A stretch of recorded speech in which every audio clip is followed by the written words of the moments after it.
Machiegni e sigand Simbi Nyaima. Ondawa mano kowuok e wang' maduong' ma Kindo Bay e wang' apaya no endi mawuok Kisumu kochomo Homa Bay e karachuonyo Homa Bay County wayudo lake kata bende dho wath kata bende pi mochokore machiegni gi boma no endi ma bende otisi gi nying mar Simbi Nyaima. Machiegni e sigana mar Simbi Nyaima Sigand Luo. Kiloni kod an Ajwang' Junior. Ma e sigand Simbi Nyaima.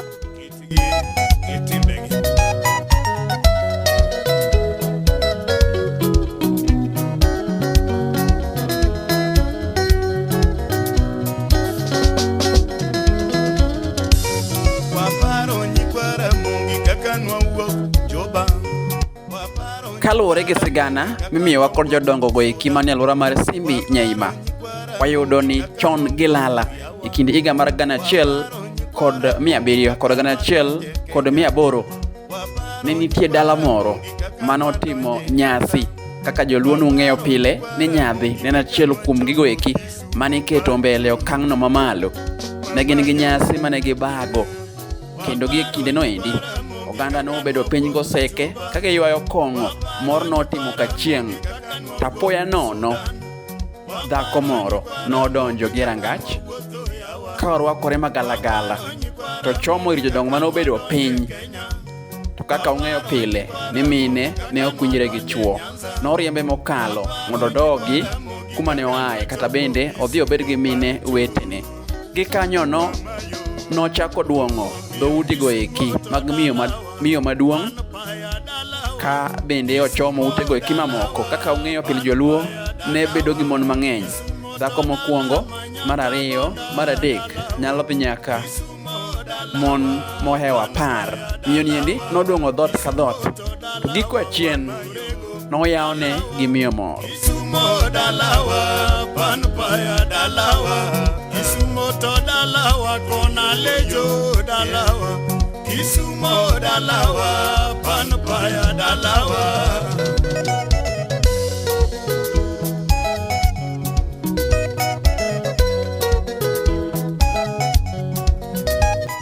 Bang'e yawne kod miyo no endi ne ong'iso miyo no endi mondo kaw gigege, chuore, nyithinde, jambe gi mondone duto te mondo gi kanyakla. Kata kamano miyo no endi nowuok modhi wacho ne chuore ni jalcha owachona mondo wadhi.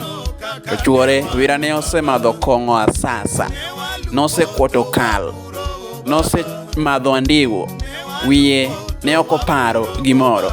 To noriembo miyo no matek ahinya kong'ise ni ka unu mine ok unyal bedo kama chuo nitie. Gi kanyo no miyo no endi nowuok ma bende odhi okawo miyo machielo cha mowuok gi nyithinde kod jambe. To nong'ise wach achiel ni sami wuok kama kik ing'eyi, wuok kama wawuothi. To gima kwayi kendo tilo mar ariyo, kik ing'eyi, wadhi nyaka wang' chop ang'isi mondo ing'eyi. Ne giwuotho ondamo kondamo, gigoyo kang' kokang' ma giweyo dala cha chien mabor ahinya. To kane ong'ise ni koro nyalo ng'eyi, to noneno ka pi imo dala chande, koth mapek chwe ng'egi. To mano kaka ne okok mohum nono. To nong'ise ni wadhi, in osegwedhi chuth. Bende dala mane time nyasi chande nodong' kendo noling'ore ma kanyo nodong' nama taro mapod neno nyaka kawuono, ma bende nomiye nying ni Simbi Nyaima, tiende ni kama oling'ore.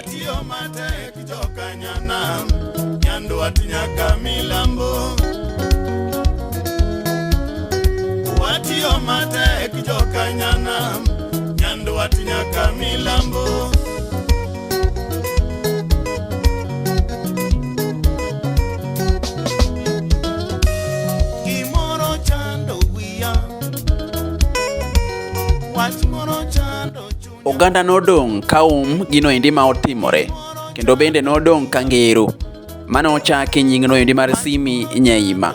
Bende oganda pod timo limbe kanyo mondo ne gima notimore igni buora mosekalo chien. Bende kalure gi chikego eki mag Luo.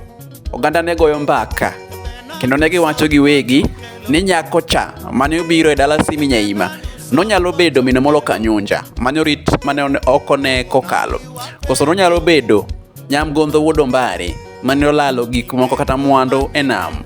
Ne jogi gigi duto te notimore e higa achiel. Igni bura go eki mokalo chien sani, igni 300 nyaka sigana gi kine timre. In kaka janeno e paro nade? Ma en sigana no ine bende oseweyo koganda nigi penjo mapok oduoki. To kawuono wadwa duoko penjo moko kuom penjo go eki mantie. Pi mayudore Simbi Nyaima igeno kata bende oketie ni nigi teko mar chango tuoche mopogore opogore. Mano momiyo dinde mopogore opogore timo limbe e dho wath mar Simbi Nyaima mondo gikaw pige go eki gidhi gichang godo oganda go eki matuo. Ni ka in gi guonyo inyalo koro gi pino endi mar Simbi Nyaima mondo ichangi. Ka in gi tuoche go eki mag pien del inyalo limo Simbi Nyaima mondo ichangi. Mano kaluwore koda ka teko go eki manodong' kanyo. Wira bende wachore ni gin gi teko mag chango tuoche go eki mag pien del mineno kod wang'. Kumachielo bende Simbi Nyaima nitiere okang' ma obiro gi winy ma opogore opogore, kendo winy fuyoe kabiro mang'iso seche moko chal mar piny nyalo chiek koso oyo. Seche moko bende obiro gi tik magalagala madung' matek kendo madung' ma inyo sama odung' kamano to jomodak e alworano endi wacho ni piny nyalo chiek. Bende king'iyo alwora mar Simbi Nyaima onge jagono modakie, onge ng'ano mogero ot to makamana giweyo ndamo ma bor kowuok kuom Simbi Nyaima nikech gin gi luoro ni jogo eki mane otho e nam kidek chier mondo chandgi ka gidak e alworano endi mar Simbi Nyaima.